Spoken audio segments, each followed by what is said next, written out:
Order. I call on Ian Lavery to move the motion, and I will then call the Minister to respond. There will not be an opportunity for the member in charge to wind up, as is the convention in 30-minute debates. Order. Ian Lavery to move the motion. Ian Lavery. Thank you. It's always a pleasure to serve under your chairmanship, Mr. Stringer. And I want to bring you to the Chamber a really important issue, and that's the high street banking, which in my view is in absolute crisis with the precipitous decline in branches operating in the communities up and down this country for probably around the past 4 decades. The data from the British Banking Association showed the number of branches in 1986 was more than 21,000. And at the beginning of 2025, there were fewer than 5,000. Many high streets in smaller communities no longer have a high street bank. Whilst clearly banking habits have changed, with many people now using internet banking, the loss of high street banks is a bitter blow to many, many people. And it's in particular for vulnerable groups of people within our communities, the aged, the frail, people with disabilities, all of whom are at serious risk of financial exclusion. And for example, according to the RNIB, in my constituency of Blythe and Ashington, there's 3,420 people living with sight loss. I mean, that's extraordinary. For blind and partially sighted people who struggle with online access bank closures are, at the least, devastating. And this is just one prime example of the groups of people that are affected with regard to the disappearance of the banks on the high street. Of course I'll give way. Subject for himself and for me as well, Mr. Chairman. We have lost 11 banks in my constituency in the last period of time. They put forward the idea of banking hubs. Well, we've got one, there's a second one on the way. The fact is, it takes ages for them to actually arrive. Can I just ask the honourable gentleman, does he agree with me that what we need is the urgency within the substitutions, which could be banking hubs or could be alternatives, with post offices, for instance? And if we don't have that for the rural community, then we don't have anything at all. Thanks for that intervention. And I would say that I agree that, I've already mentioned the number of closures. I'm not sure whether the post office acts as a backup, because we've seen closure after closure after closure of post office until eventually a number of the constituencies up and down the country haven't got any facilities whatsoever. On that point, would you allow? Yes, of course I'll give way. I thank my honourable friend for giving way. The towns in my constituency, Stoke, Longton and Fenton, will soon have no banking facilities at all. Link's assessment of a banking hub has said that they consider it acceptable for an hour by bus journey at a return cost of almost £5 to be an acceptable parameter with which they can my constituents can access banks in Hanley. Would he agree with me, further to what the Honourable Gentleman from Strangford has said, is not only do we need to roll out banking hubs more quickly, but we also need to have the criteria changed so that every town in every community can have access to a banking hub or high street banking facility? Thanks for that. I mean, that's the whole idea of bringing this debate to this chamber this morning. It's about the inflexibility, basically, of Link, inflexibility of the regulations of the FCA, which means, even the very smallest minute detail can mean that you're not going to have a banking hub. Needs changing. It really needs changing for the better of our communities. I mean, it impacts against local businesses who are also at risk of adverse effects as a result of bank closures, with reduced ability to manage their cash flow, and of course reduced productivity due to time spent away in accessing banking services. In my constituency, the coastal village of Newbiggin by the Sea was left without a bank in 1999, meaning for more than 25 years, local people have been forced to travel to access banking facilities. The point I want to make to my honourable friend from Strangford. The Bedlington. I want to use Bedlington in my contribution this morning as an absolute example. Northumberland's 4th largest town, and it'll be left without a bank in May this year following the decision of the TSB to close that branch on Front Street West. In recent years, bank branches in the 2 largest towns in my constituency, Blyth and Ashington, have also closed. And whilst they're both currently served by banking providers, I can only wonder how long this indeed will last. However, Mr. Stringer, the case at Bedlington is particularly worrying. It's a proud community with a rich, in many ways, unique history. When fleeing north from William the Conqueror's army, the body of St Cuthbert was said to have been rested at what is now St Cuthbert's Church.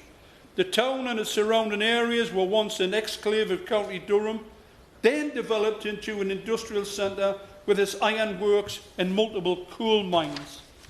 The loss of heavy industry has left a huge legacy, similar to many other post-industrial communities. And this might, in many ways, when you pass through this lovely place, Bedlington, you might not understand its unique history, traditions and its cultures, because it has got a picturesque high street. The town contains pockets of significant deprivation, and the erosion of services in Bedlington makes the lives of those struggling ever more difficult. And following the announcement that the final High Street Bank would close, my office triggered a review into the access to cash with Link. And immediately after this, Link contacted my office to apologise that a review had not been automatically triggered, as would the normal process be. We were told that the review had been fast-tracked through the initial stages and a visit arranged by one of the Link community assessment managers. I met with the community assessment manager in Bedlington prior to the general election. Following his assessment, and you know what, I couldn't have felt more positive about his reflections. An excellent ambassador for Link, and indeed a really, really good, intelligent man. He had been up Bedlington Main Street. He had been speaking to the people on the Main Street long before I got there. He was actually gushing in his praise for Bedlington High Street, describing a handsome High Street that was well frequented with a mixture of local businesses. He wasn't able at that stage, Mr. Stringer, to confirm that a banking hub would 100% be recommended, but it was heavily suggested that this would be the preferred solution. I was absolutely delighted at that, because I think everybody will agree there is a great place for banking hubs. They're a good, progressive move forward. It's an inflexibility which is the huge problem. And if we cannot fit in the current flexibility, then that's... Of course I'll give way. The honourable member is making a very powerful speech here today. Now, we all understand when a business is struggling, it would have to cut costs. But these banks are closing branches despite making billions of pounds of profit. By pulling out of towns and the high street, these banks no longer provide a service for their customers, for the elderly, for the disabled and for local businesses. So knowing that banks, in order for them to operate, have to have a licence, does the member agree with me that in order to solve this growing problem, that the licence, to get that licence, there will need to be a condition now that they need to serve all their customers and actually remain on the high streets? Ian Lavery. I think that's absolutely reasonable, isn't it? The decision by Link or the FCA is basically transactional. It doesn't really look at the community factors. It doesn't look to it. They do actually have a look at a lot of different, but it doesn't count as points towards the overall result or announcement that there will be I will one minute. That I will actually get the go-ahead for additional services. It's got to change. It's got to embrace everything that's happening, and it cannot be because the banks are leaving, which they have been on pace because of the profit margins. We've got to start looking after communities. We've got to start looking after vulnerable people. We've got to look after the frail and the elderly and the disabled in places like this, and we need to change the regulations. I'll give you.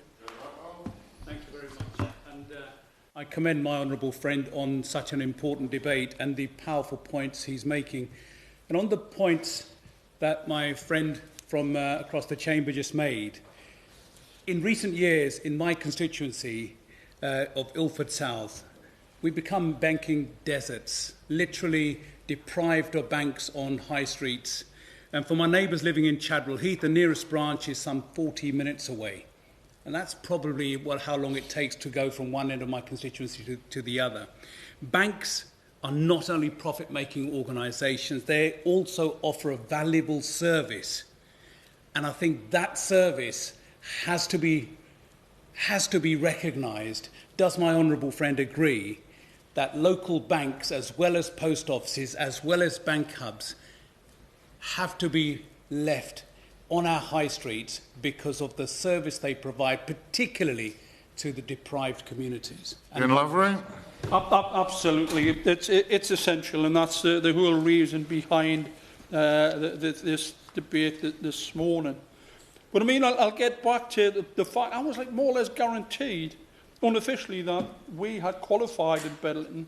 I was dumbfounded to see when Link's assessment was published some months later that it suggested no additional services.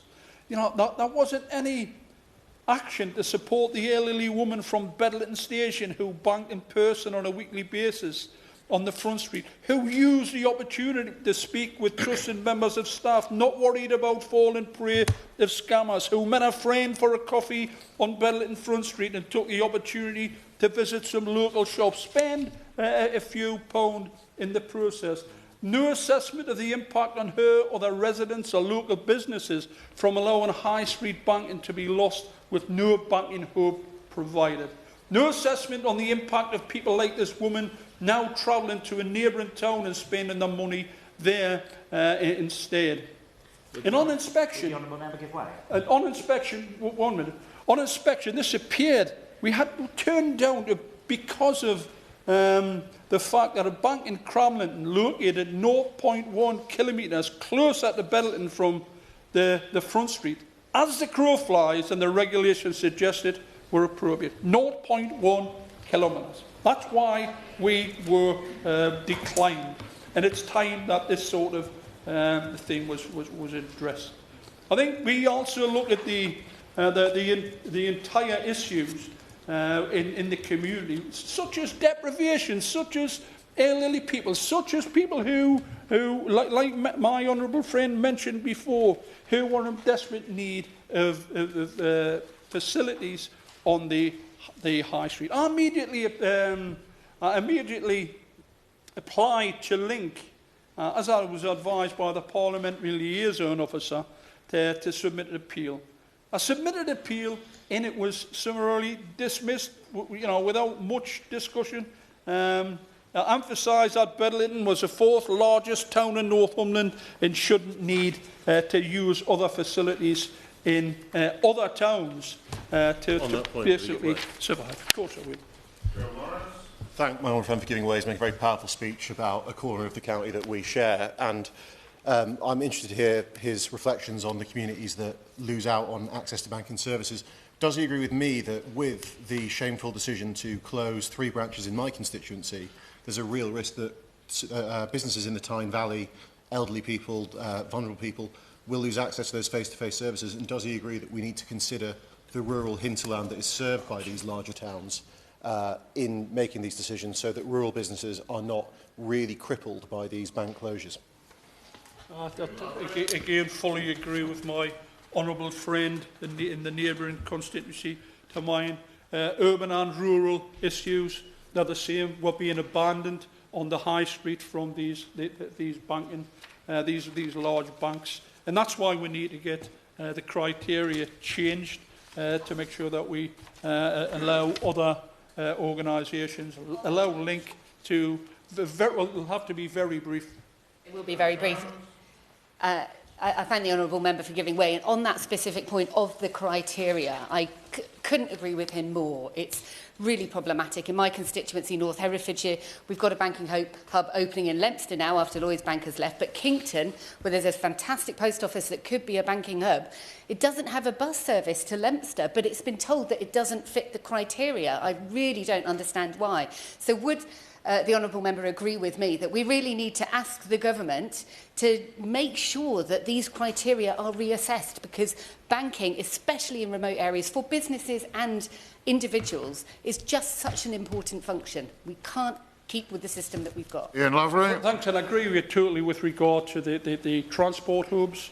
You know, we cannot really just say to an elderly person, a frail person or a disabled person, get that bus to the next town, it's only 3 miles. And as my honourable friend from from Stoke mentioned before, is it reasonable to say to somebody, it's going to if you can get there within an hour, that means you don't need a facility. It's again this is the criteria I think that needs to be changed. But I think I'm going to ask the Minister a number of questions, which I hope he will consider. And I'm fully aware that that there's been 100 Link hubs set up already, and there's a hope of 200 I think is in the system, and there's a hope that there'll be 350. Really positive, Minister, really positive, but it's still leaving behind and abandoning lots of communities like mine in Bedlington. So the dealings I've had with Link and the FCA have been perfectly cordial, but wholly and utterly transactional. Basically, it's the computer says no. So I'd just like to, if the legislation cannot simply focus on access to cash and ignore the loss of banking services. I hope the Minister will agree with us that the current rules leave Northumberland's 4th largest town with no bank, no banking hub, and they are too inflexible. It's within the power of the government to change these regulations. Will the Minister consider asking Link to look at other community factors when assessing the suitability of a banking hub? Does he agree that all areas are unique and they should not be shoehorned into a rigid process that doesn't fit? Does he agree with that the current crow flies distance from the door of the last... does he agree that a current crow's fly distance from the door of the last bank to close is not reasonable and takes no account of the distance vulnerable people are already having to travel? I'll give way for that. I thank my honourable friend for giving way. He's making a powerful speech. And on vulnerable people, can I just say that the very last 2 branches in Whitby have announced that they're closing, and an adult gaming centre is already looking at the Halifax site. We are getting a temporary banking hub, but would my honourable friend agree with me that for vulnerable residents, they really relied on having a branch, and that somewhere along the line, the word providing a service seems to have got lost to banks? Ian Lavery. Unfortunately, my understanding is that these high street banks want to centralise in much bigger places, make much more profits, and really don't take into consideration the communities like you and I serve. I'll again ask the Minister if he agrees that the demographics of the areas should be of paramount importance when assessing the need for a banking hub, and will he take steps to include this in the criteria? Does he agree that banks should commit to a local service before putting profits before communities? Does he agree that the government should have the means to intervene in a decision like the one I've described made in Bedlington and other members have described in their own constituencies? You know, if it's failing Northumberland's 4th largest town, there's something sadly wrong. I simply believe, Mr Stringer, that the current criteria is not fit for purpose. It abandons many of our most vulnerable constituents. A wholesale route and branch review is required to make life easier, not more difficult for those who we proudly represent. The question is that this House has considered high street bank closures and banking hubs. Minister. Thank you very much, Mr Stringer, and it's a pleasure to serve on this committee with you in chair. And I'd like to begin by thanking my honourable friend, the member for Blythe and Ashington, for securing this important debate. And I think we can see by the number of members who've intervened on him to raise the concerns from their constituencies as well, how widely felt this issue is right across our country and how deeply these concerns resonate with our constituents. Mr Stringer, it is a priority of this government to ensure that all citizens have appropriate access to banking across the UK. As honourable members have alluded to, banking has changed significantly in recent years thanks to digital innovations, and many people are now able to bank more conveniently at any time, in any place, with a bank no longer needing to be in person. In 2017, 40% of UK adults regularly used banking branches. However, by 2022, this figure had fallen to 21%. And in the same year, nearly 9 in 10 adults used online banking or mobile apps. And notably, this includes 65% of those aged over 75. However, the government is committed to ensuring that everyone can benefit from banking services. At the Autumn Budget 2024, the Chancellor announced funding of over £500 million in 25-26 to deliver digital infrastructure upgrades through Project Gigabit and the Shared Rural Network. These initiatives will drive rollout of broadband and 4G connectivity to support access to good internet and to plug connectivity black holes across the UK by 2030. Over 86% of UK premises can now access gigabit-capable broadband, which is a huge leap from July 2019, when coverage was just 8%. Nevertheless, whilst investing in digital infrastructure will improve access to digital banking services, I would like to assure honourable members that the government also understands the importance of those face-to-face banking services in communities and high streets across the country. I know that many of our constituents are particularly concerned about the availability of cash and access to in-person banking services. And so as a government, we are committed to ensuring that people and businesses across the UK have access to those banking services and that everyone can contribute to economic growth in local areas and thriving local high streets. I'll give it to Gareth Snow. I thank the Minister for that point. His brief reference to access to cash is vitally important, because the actual word that I think is missing from that sentence is access to free cash, because one of the byproducts of the closure of high street banks are that the cash points that then do remain, and particularly in communities who can least afford it, tend to have a transaction fee attached to them, which means that my constituents, in some parts of my constituency, are paying up to £3 simply to withdraw their own money. And that, for people who don't have a lot to start with, is a huge barrier to getting cash that they need. Minister. Well, I thank my honourable friend for his intervention, and he makes an important point about considering what barriers there are in reality to people accessing cash, which is not merely the location of any banking hubs or banking facilities, but also other financial barriers or indeed transport barriers for people getting to those banking hubs in the first place. And I hope to address them briefly in the remainder of my remarks. Very briefly. Graham Ledbetter. Thank you. The point about geographic vulnerabilities and vulnerabilities within that geography. Aviemore, which many people in this room will know, I'm sure, as a major ski resort in Scotland, pretty remote in the middle of the Cairngorms. It's on a major A road, but it's lost its last bank, and it's, the nearest is Inverness, which is a 40-minute drive away if you have a car, and if it's not in the middle of winter and it's not -10. And that's quite a common occurrence in the middle of the winter. Would the Minister agree that there needs to be a degree of common sense applied by Link when they're looking at banking hubs, and that common sense is critical in assessing that, and not just what a tick box exercise as has been alluded to? Minister. I would thank the honourable gentleman for his intervention, and I think his point relates to the transport links and the accessibility of banking hubs. I think it links well to my honourable friend's comment, which is simply having a banking hub or a banking service on its own might need further infrastructure around it to ensure people can get there. And I hope to address that briefly in my remarks in just a moment. Mr Stringer, my colleague, the Economic Secretary, is working closely with industry to roll out 350 banking hubs, as my honourable friend mentioned, by the end of this Parliament. These banking hubs allow people and businesses to withdraw and deposit cash, deposit cheques, pay bills and make balance inquiries. Importantly, they also contain rooms where customers can see community bankers to carry out wider banking services, such as registering a bereavement or getting help with changing a PIN. The government is committed to working with the industry to ensure banking hubs meet customers' needs.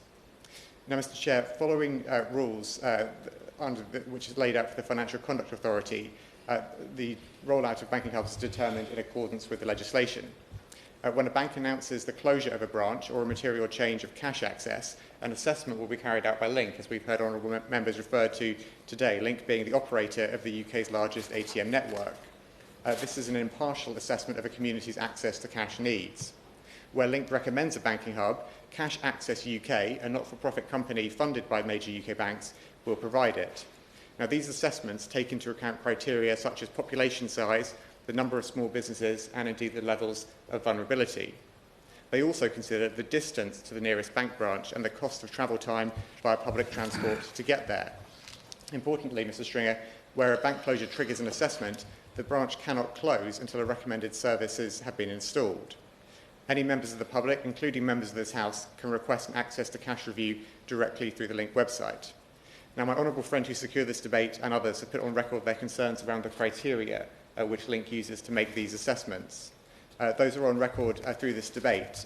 Mr Stringer, any decisions on changes to Link's assessment criteria are a matter for Link, the financial services sector, and for the FCA, which oversees the access to cash regime.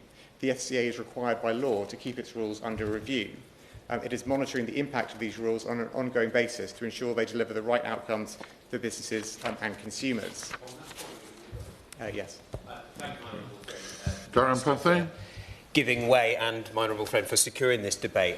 On that point about the criteria and so on, it is simply difficult to match some of what we know about our own constituencies with some of the criteria that Link deals with, and it seems restrictive. Would the Minister agree that actually this government has set a target of opening banking hubs, and in fact the Link criteria, is actually not meeting community needs and does need to change? Would he not agree that that is a priority? Minister.